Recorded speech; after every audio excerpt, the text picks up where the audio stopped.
En la reunión de hoy, que viene a constituir la segunda parte del tema que discutíamos previamente, diabetes y enfermedad macrovascular, vamos a hablar de tres estudios: el estudio EMPA-REC, el estudio LEADER y el estudio SUSTAIN 6, y la posibilidad de que nos hayan cambiado las reglas del juego. Para comenzar, vamos a hacer un pequeño repaso sobre los estudios previos de los cuales ya habíamos hablado en la primera reunión sobre diabetes y enfermedad macrovascular. Y habíamos comentado que en el estudio UKPDS, en el seguimiento del estudio UKPDS, el control intensivo de la glucosa había logrado disminuir el punto primario, que era un compuesto de mortalidad, eventos coronarios y eventos vasculares cerebrales. Asimismo, también logró una disminución en el punto de mortalidad general, que por el contrario en el estudio ASCORE, tanto en el ASCORE original como en el seguimiento, se demostró que el control intensivo de la glucosa podía asociarse con un aumento de mortalidad. En el estudio de los veteranos, en el seguimiento de los estudios de los veteranos, se encontró que el control intensivo de la glucosa disminuía el punto primario, mas no así la mortalidad general, y los tres últimos metaanálisis sobre control intensivo de la glucosa y enfermedad cardiovascular demostraron que dicho control podía disminuir significativamente el punto primario, mas no así mortalidad general.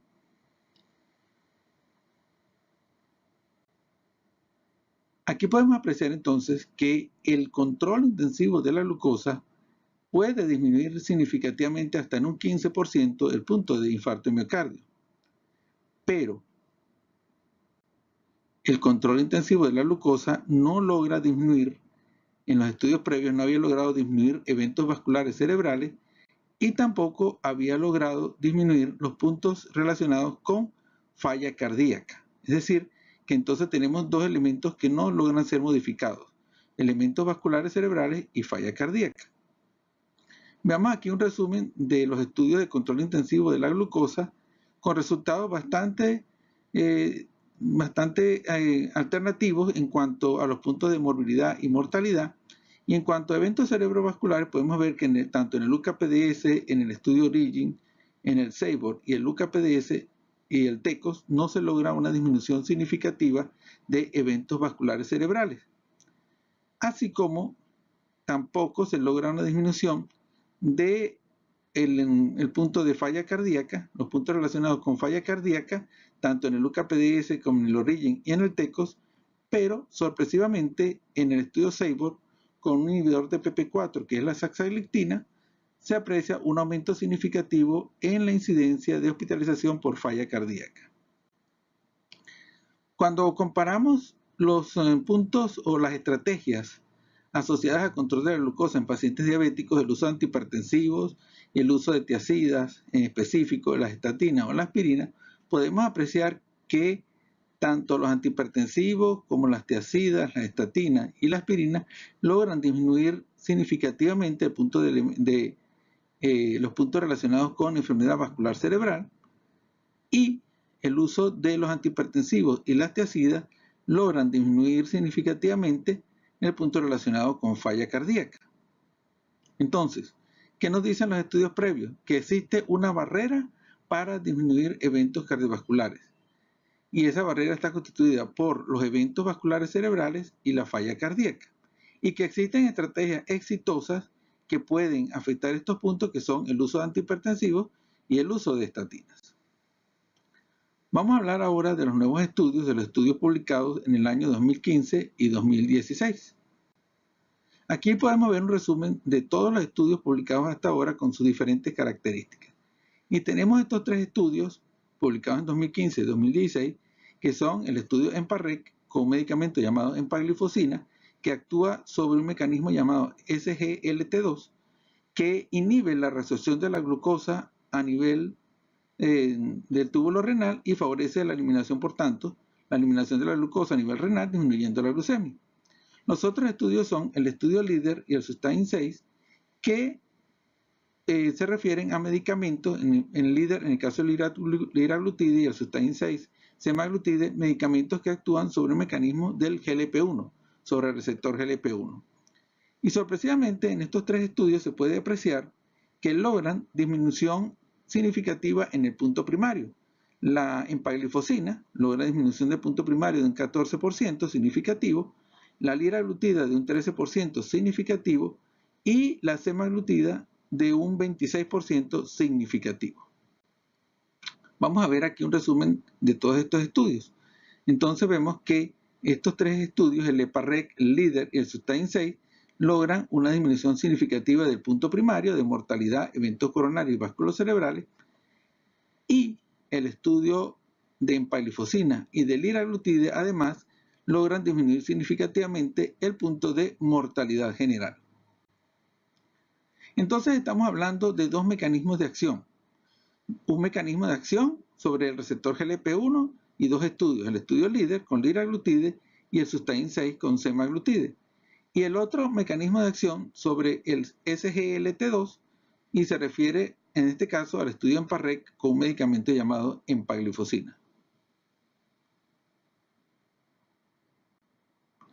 Veamos acá una comparación del estudio LEADER de liraglutide con las estrategias para el control de la glucosa. En este caso podemos ver que el efecto del liraglutide en el estudio LEADER es bastante constante en la disminución de todos los parámetros y esencialmente logra disminución significativa del punto primario, disminución significativa de la mortalidad general y de la mortalidad cardiovascular. Cuando comparamos el estudio LEADER con el resto de las estrategias que se utilizan en pacientes diabéticos, control con antihipertensivos, tiazidas, estatinas o aspirina, vemos también entonces que la liraglutida logra un efecto muy similar a estas estrategias y esencialmente muy similar al uso de las estatinas. Comparemos el estudio LEADER de liraglutide con el SUSTAIN 6 de semaglutide. Bastante similares, pero hay una diferencia fundamental en dos puntos. El estudio LEADER, la liraglutida logra una disminución, aunque no significativa, de eventos vasculares cerebrales y en el SUSTAIN 6 la semaglutida logra una disminución significativa del punto de eventos vasculares cerebrales. Con respecto a falla cardíaca, la liraglutida produce una disminución, aunque no significativa, de los eventos relacionados con falla cardíaca y la semaglutida, en este caso, se produce un aumento, aunque no significativo, de eventos relacionados con falla cardíaca. Comparemos el efecto en el tiempo de la liraglutida con las estatinas. Y ustedes pueden ver que la separación en las curvas para lograr significancia estadística en la liraglutida se logra tardíamente en aproximadamente 2 años, muy similar al efecto de la estatina. Este tiempo prolongado para lograr el efecto nos habla de un medicamento que actúa esencialmente sobre procesos aterotrombóticos que necesitan tiempo para modificación de una placa de aterosclerosis. Muy similar a lo que pasa con las estatinas. Comparemos ahora o evaluemos ahora el efecto de la empaglifosina con el resto de los estudios relacionados con control de la glucosa. Y vemos nuevamente que la empaglifosina tiene un perfil diferente al resto de los estudios, con disminución del punto primario, disminución de mortalidad general y cardiovascular y disminución de eventos relacionados con falla cardíaca. Si comparamos el estudio de empaglifosina con el resto de las estrategias alternativas al control de la glucosa, vemos que la empaglifosina, como el resto de las estrategias, disminuye todos los eventos, pero hay un elemento fundamental de diferencia, que la empaglifosina se asocia con un aumento no significativo en eventos vasculares cerebrales. Veamos ahora el efecto en el tiempo de la empaglifosina comparado con un medicamento, un diurético, que es la espironolactona. Y vemos que ambos logran producir su efecto tempranamente, en 3 a 6 meses, mucho más temprano que el efecto de la liraglutide. Este efecto tan temprano no puede ser probablemente atribuido a afectar procesos aterotrombóticos y pareciera ser más bien que se produce una afectación o se modifican efectos o es un efecto cardiohemodinámico, una variación en la hemodinamia cardíaca, que es lo que explicaría lo temprano, lo precoz del efecto tanto de la empaglifosina comparado con la espironolactona.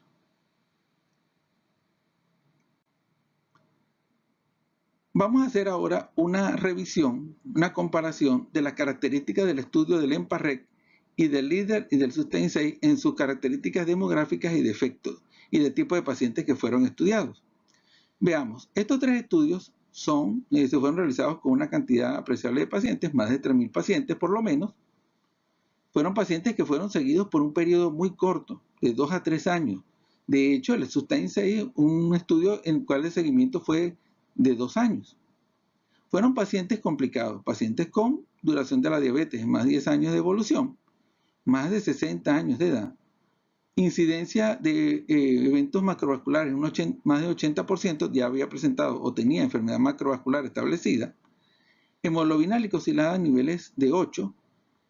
Cuando se produce el efecto hipoglicemiante, produce una disminución de la hemoglobina glicosilada que va entre 0.3 a 1.4, es decir, una disminución bastante discreta. Eran pacientes que estaban controlados en más del 70% con estatina y aspirina. Esas serían las características fundamentales de los estudios. Y las características comunes en el efecto de los tres estudios son las siguientes. Primero, en los tres estudios se produce una disminución de peso que va de 2 a 4 kilos y el efecto adverso de hipoglicemia se observa con una baja incidencia, aproximadamente 1.4%. Es decir, que son medicamentos o fueron estrategias que producían bajos índices de hipoglicemia. Previamente a estos tres estudios se había publicado el estudio ELIXA, que era con un medicamento que afecta también la vía de GLP-1, el lixisenatide. En este estudio no se encontró disminución significativa del punto primario y una de las características principales es que no hubo una disminución de peso dentro del rango observado en el resto de los estudios. Es decir, no se logra el punto primario, no hubo disminución de peso. Comparemos ahora otras características similares de los estudios. En primer lugar, entonces, otra característica fundamental es que el estudio líder, el Sustain 6 y el EMPA-REC, logran disminución de la presión arterial sistólica de 2 a 4 milímetros de mercurio. Como dijimos previamente, se produce una disminución de peso de 2 a 4 kilos y ello se acompaña de disminución de eventos relacionados con falla cardíaca un 35% y disminución de eventos vasculares cerebrales en un 39%. Si volviéramos a comparar con el estudio de ELIXA, de lixisenatide, que no logró disminuir los puntos, vemos que en ELIXA no hubo como habíamos dicho, no hubo una disminución importante en peso, como tampoco hubo una disminución en las cifras de la presión arterial sistólica en los niveles logrados por los tres estudios previos. Una pregunta fundamental. ¿Es la disminución de la presión arterial por sí sola pudiera explicar los resultados de estos tres estudios?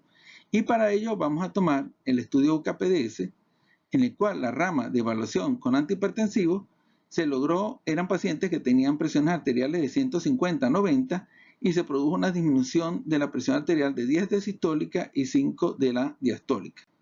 Si nosotros comparáramos el UKPDS con el resto de las estrategias del EMPA-REC, el líder y el Sustain 6, podemos ver que estos tres estudios eran pacientes normotensos, 130-70, y los niveles de presión arterial, la disminución de la sistólica fue de aproximadamente de 2 a 4 milímetros de mercurio, muy lejos de los 10 milímetros de mercurio del UKPDS. Por lo tanto, no pudiera ser comparable el efecto del UKPDS con estos tres estudios, y probablemente la disminución de la presión arterial por sí sola no podría explicar los resultados. Otra pregunta importante, ¿es la disminución de peso o la disminución de peso por sí sola podría explicar los resultados? Y para ello vamos a utilizar el estudio Lucas-Het, el cual en el estudio original no se demostró disminución de eventos cardiovasculares con cambio del estilo de vida, pero un análisis post-hoc recientemente publicado este año demuestra que en los pacientes en los cuales se logró una disminución mayor del 10% del peso, se consiguió una disminución significativa de eventos cardiovasculares, aproximadamente un 20%.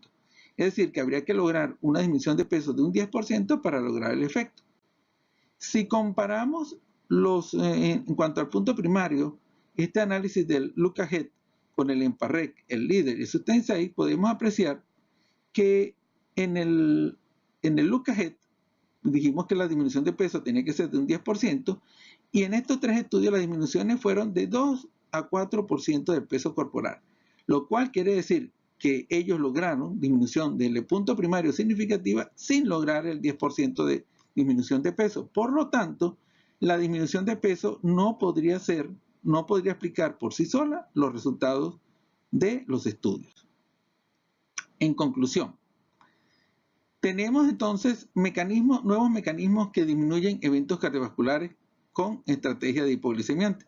Un mecanismo hemodinámico, y hablamos entonces del SGLT2, y un mecanismo que afecta a aterotrombosis con el GLP-1.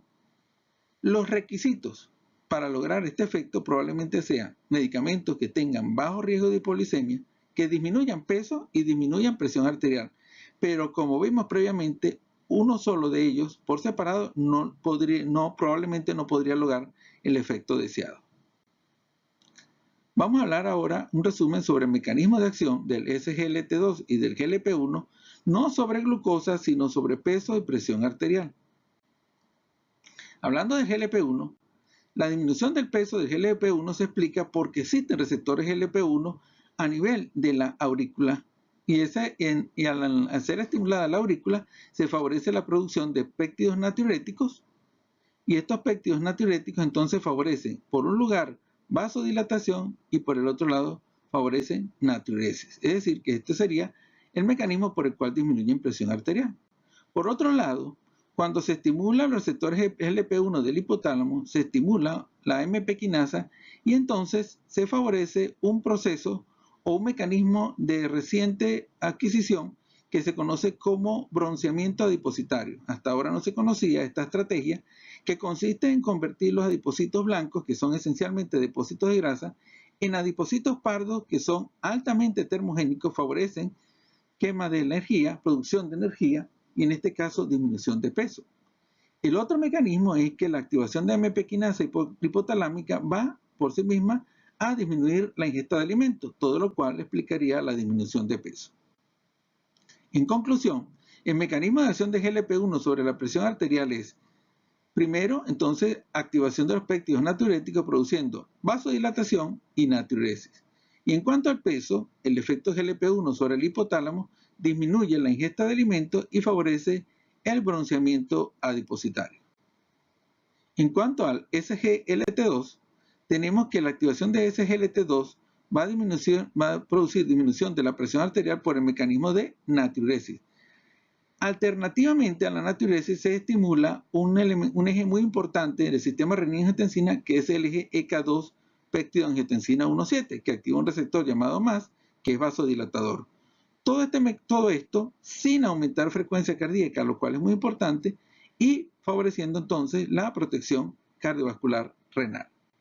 Por otro lado, la estimulación del SGLT2 favorece la pérdida de glucosa por la orina, favorece el gasto calórico, o sea, se pierden más calorías, por lo cual favorece la disminución de peso, va a inducir disminución de la grasa del epicardio, va a inducir disminución en la inflamación en las placas de aterosclerosis, y todo ello favoreciendo o produciendo protección cardiovascular y renal.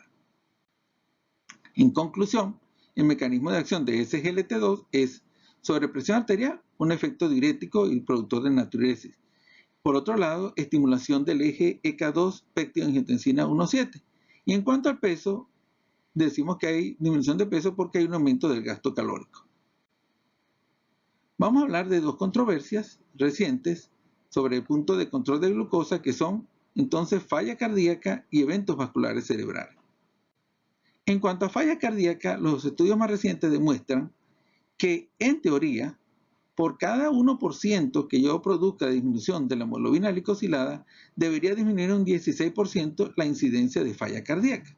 Pero como vimos previamente, esto no sucede así, y en todos los estudios previos, en los análisis se demuestra que el control intensivo de la glucosa no disminuye eventos relacionados con falla cardíaca.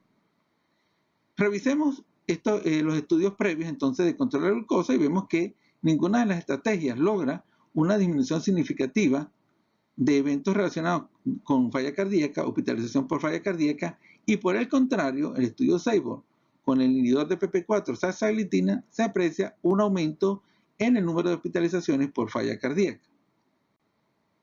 Comparemos las estrategias alternativas al control de la glucosa con los estudios en PARREC, LEADER y SUSTAIN en el punto de falla cardíaca. Y podemos ver que definitivamente el uso de la empaglifosina produce disminución altamente significativa de eventos relacionados con falla cardíaca, de hospitalización por falla cardíaca. Y el estudio LEADER con liraglutida produce una disminución, aunque no significativa, en este punto de eventos de falla cardíaca. Comparemos el efecto de liraglutida y empaglifosina con el resto de estrategias que se utilizan en pacientes con falla cardíaca diabéticos. Y vemos entonces que el liraglutida tiene una potencia en disminución de mortalidad muy similar a la de un IECA o la de un ARA2. Y empaglifosina tiene una potencia en disminución de la mortalidad muy similar a la de un beta bloqueante. ¿Es el efecto diurético de los SGLT2 similar? ¿Es el mismo mecanismo que utilizan las tiazidas o los medicamentos que bloquean los receptores mineralocorticoides? Comparemos entonces, y en cuanto a las tiazidas, un elemento muy importante de las tiazidas es que favorecen la disminución significativa de eventos vasculares cerebrales. El uso de la empaglifosina no favorece disminución, más bien favorece un aumento, aunque no significativo, de eventos vasculares cerebrales, por lo cual esto es una diferencia o una diferencia muy importante entre las tiazidas y el mecanismo SGLT2. En cuanto a eventos vasculares cerebrales, no tenemos datos con los bloqueadores de receptores mineralocorticoides, pero sí sabemos que el efecto de disminución de eventos relacionados con falla cardíaca es muy similar entre estos bloqueadores mineralocorticoides y el SGLT2. ¿Cuál es el mecanismo por el cual actúan esencialmente los SGLT2 a nivel cardíaco? Este mecanismo se conoce como, tendría la similitud con un mecanismo llamado Robin Hood, que significa quitarle a los ricos para darle a los pobres. Y esencialmente a nivel de la mitocondria, la acción SGLT2 disminuye la entrada de ácidos grasos libres a la mitocondria, que son muy deficientes en cuanto a producir energía, y favorecen la entrada de glucosa, la adquisición de glucosa para producir energía, pero esencialmente favorecen la producción de energía a partir de cuerpos cetónicos de beta-hidroxibutirato. Este es el principal mecanismo, el más eficiente en cuanto a producción de ATP. Todo ello va a inducir un aumento en la eficiencia de la célula cardíaca, un aumento en la contractilidad del miocardio y una disminución de la incidencia de eventos relacionados con falla cardíaca. Veámoslo acá, tenemos una mitocondria donde compiten la glucosa y los ácidos grasos libres por producir ATP. ATP que es producido a nivel de la cadena respiratoria. Entonces hay una competencia entre glucosa y ácidos grasos libres. El mecanismo SGLT2 lo que hace es impedir o inhibir la utilización de ácidos grasos libres por parte de la mitocondria y favorece el uso de glucosa y esencialmente de beta-hidroxibutirato de cuerpos cetónicos para producir energía. De forma tal que tenemos una mitocondria que es más eficiente para producir energía, lo cual va a redundar en mayor contractilidad cardíaca. En conclusión, en teoría, la disminución de la hemoglobina glicosilada debería disminuir la incidencia de falla cardíaca, pero las estrategias previas para disminuir glucosa no habían disminuido la incidencia de falla cardíaca. Con un GLP-1, en este caso el liraglutide, se revierte esta tendencia y con el uso de un medicamento que actúa sobre SGLT2, que es la empaglifosina, se disminuye significativamente los eventos relacionados con falla cardíaca. Vamos a hablar ahora sobre eventos vasculares cerebrales. Y nuevamente tenemos el mismo punto, la misma referencia. En teoría, el aumento en 1% de la hemoglobina glicosilada aumenta en un 11 a 26% la incidencia de eventos vasculares cerebrales. Pero todos los estudios que se habían realizado previamente, ninguno demostraba disminución significativa de eventos vasculares cerebrales con control intensivo de la glucosa. Comparemos nuevamente, entonces, todos los estudios en el punto de eventos vasculares cerebrales. Ninguno logra una disminución significativa en cuanto a este tipo de eventos. Comparemos las estrategias alternativas al control de la glucosa con respecto al EMPA-REC, el LEADER y el SUSTAIN. Y en este punto entonces vemos que la liraglutida en el estudio LEADER logra una disminución, aunque no significativa, de eventos vasculares cerebrales, y la semaglutida, que es el otro medicamento que actúa sobre GLP-1, logra una disminución significativa de eventos vasculares cerebrales. Volvemos nuevamente a la pregunta anterior. ¿Es la disminución de la presión arterial suficiente para explicar la disminución de eventos vasculares cerebrales? Y nuevamente vemos el efecto en el UKPDS del uso antihipertensivo. Volvemos nuevamente a decir que eran pacientes hipertensos con disminución de presión sistólica de 10 de sistólica y 5 de diastólica.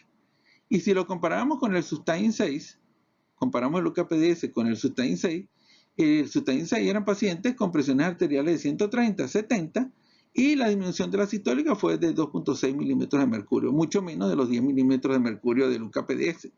Por lo tanto, probablemente tampoco podríamos explicar en los resultados del estudio Sustain 6 por disminución de presión arterial, por lo menos presión arterial por sí sola. Y uno de los mecanismos más interesantes para explicar el efecto de GLP-1 sobre eventos vasculares tanto coronarios como cerebrales sería conocer que existen receptores GLP-1 tanto en el endotelio como en las plaquetas.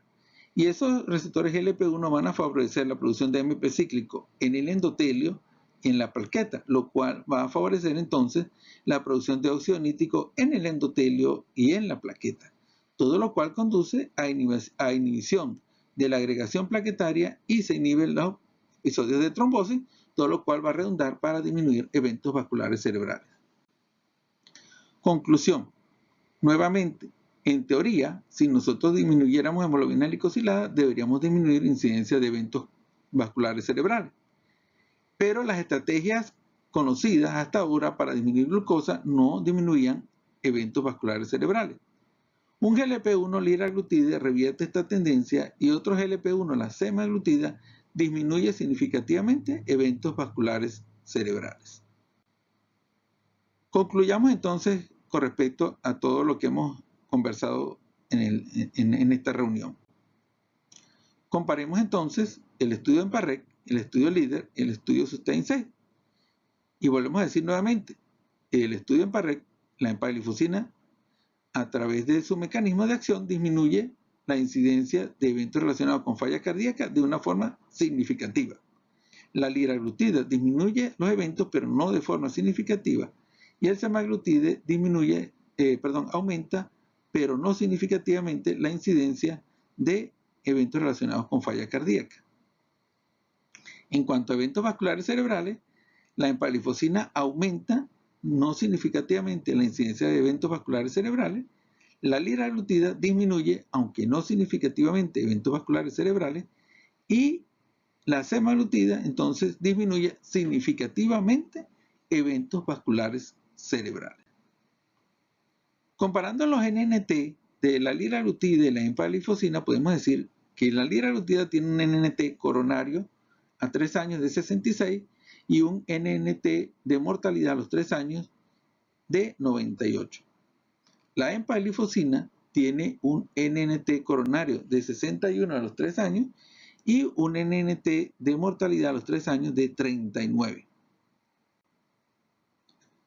Comparemos y volvamos a hacer una recolección de todos los eventos o todos los efectos tanto del mecanismo SGLT2 y del mecanismo GLP-1. En el SGLT2 entonces tenemos esencialmente disminución de glucosa, disminución de presión arterial, disminución de peso, el punto siempre contradictorio con respecto al ácido úrico, disminución del ácido úrico, y son medicamentos con bajo índice de hipoglicemia y bajo índice de arritmias. Tienen 2 puntos negativos. Primero, aumento del hematocrito y segundo, aumento del LDL colesterol. Las posibles explicaciones para el aumento, aunque no significativo, de eventos vasculares cerebrales con este tipo de medicamentos podrían estar dadas, en primer lugar, por el aumento de hematocrito, aunque esto es bastante controversial. Y el otro efecto podría ser que se ha determinado que el aumento en la incidencia de eventos vasculares cerebrales se produce al suspender los medicamentos, o hay una tendencia al aumento de estos eventos al suspender los medicamentos, lo cual pudiera, en teoría, producir una hipertensión de rebote. En cuanto a los GLP-1, dijimos previamente entonces que disminuían glucosa, presión arterial, peso. Nuevamente son medicamentos con bajo índice de hipoglicemia y bajo índice de arritmia y tienen un efecto negativo en teoría que es el aumento de la frecuencia cardíaca. Pero hasta ahora no se ha logrado correlacionar aumento de frecuencia cardíaca con un aumento de la incidencia de eventos cardiovasculares. Para seguir estas conclusiones, veamos la comparación entre el efecto GLP-1, SGLT2 y DPP-4. Todos los tres mecanismos tienen bajo índice de hipoglicemia, pero el GLP-1 y el SGLT2 disminuyen peso y disminuyen presión arterial. Y la inhibición de PP4 es neutra en cuanto a estos dos puntos. ¿Será que esta diferencia es la explicación por la cual los inhibidores de PP4 no han logrado disminuir la incidencia de eventos cardiovasculares? Eso pudiera ser una teoría a explorar en el futuro. Resumiendo, entonces, estas dos estrategias disminuyen mortalidad general y mortalidad cardiovascular, probablemente por un efecto de baja incidencia de arritmia o un probable efecto antiarrítmico. Este tipo de medicamentos, esencialmente los GLP-1, disminuyen eventos coronarios y eventos vasculares cerebrales y esencialmente por un mecanismo anti-aterotrombosis. Y el mecanismo del SGLT2 sobre falla cardíaca es esencialmente un efecto cardiohemodinámico. Es decir, que tenemos perfiles diferentes, medicamentos o líneas diferentes. En conclusión, es posible ahora revertir lo que no se había logrado anteriormente, disminuir la tendencia de mortalidad cardiovascular, falla cardíaca y eventos vasculares cerebrales. Para ello parece ser fundamental medicamentos que tengan bajo riesgo de hipoglicemia, disminuyen peso, presión arterial y bajo riesgo de arritmias, si no es que sean antiarrítmicos. Y la estrategia de la estimulación del receptor GLP-1 y el mecanismo SGLT2 logran estos objetivos, pero por dos perfiles diferentes. Parecen ser dos tipos de pacientes diferentes. Nuestras expectativas a partir de todo esto. Tenemos entonces que con medicamentos que tengan esas tres características, disminución de peso, presión arterial y hipoglicemia, pudiéramos lograr disminución de eventos relacionados con las coronarias, con infarto de miocardio. Y tenemos dos fenotipos diferentes. Un fenotipo de pacientes que tendrían mayor tendencia a tener falla cardíaca y en los cuales tendríamos que utilizar medicamentos que alteren el cardiometabolismo y tengan un efecto hemodinámico. En este caso, los SGLT2.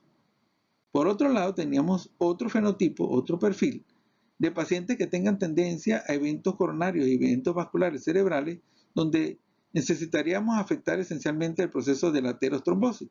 Y en este caso sería importante utilizar los medicamentos que actúan sobre GLP-1.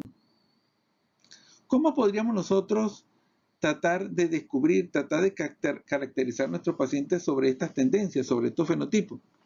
Probablemente utilizando biomarcadores, y tenemos 3 estudios publicados este año sobre biomarcadores. Y en este caso tendríamos primero un biomarcador para detectar enfermedad cardiovascular acentuada en un paciente diabético. El primer biomarcador sería de daño miocárdico, la troponina T, que esencialmente permite detectar los pacientes que pudieran tener mayor mortalidad cardiovascular, incidencia de IM, de eventos vasculares cerebrales y falla cardíaca. Y aquí voy a hacer resaltar el punto de que los estudios recientes dan relevancia a la troponina T para poder predecir eventos vasculares cerebrales en nuestros pacientes diabéticos. El otro marcador es un marcador de estrés hemodinámico, los péptidos natriuréticos, el ProBNP, que permite detectar los pacientes con alto riesgo de mortalidad cardiovascular, IM, enfermedad vascular cerebral, pero esencialmente falla cardíaca. Y el otro biomarcador es un biomarcador de inflamación sistémica, la proteína C reactiva, que permite detectar los pacientes con alto riesgo de mortalidad cardiovascular, IM y falla cardíaca. Entonces, tendríamos unas estrategias que, aparte de disminuir glucosa, disminuyan peso, presión arterial, que haya bajo riesgo de hipoglicemia y que nosotros a través de biomarcadores o estrategias especiales pudiéramos detectar qué tipo de medicamentos podrían adaptarse mejor a nuestros pacientes o qué fenotipo sería el que nosotros tendríamos que atacar. El fenotipo de falla cardíaca, de eventos vasculares cerebrales y defectos de eventos coronarios. Concluyendo, la conclusión final es que la expectativa a futuro es poder definir fenotipos cardiovasculares para optimizar el tipo de tratamiento a indicar y utilizar en el futuro la farmacogenómica o la genómica funcional que estudia las bases genéticas moleculares de las enfermedades para definir nuevas dianas terapéuticas. Muchas gracias por su atención. Aquí tiene mi correo y sería muy importante para mí que pudiéramos establecer una discusión sobre todos estos puntos. Y a través de este correo le pudiera enviar una copia PDF sobre todo lo discutido acá. Muchas gracias.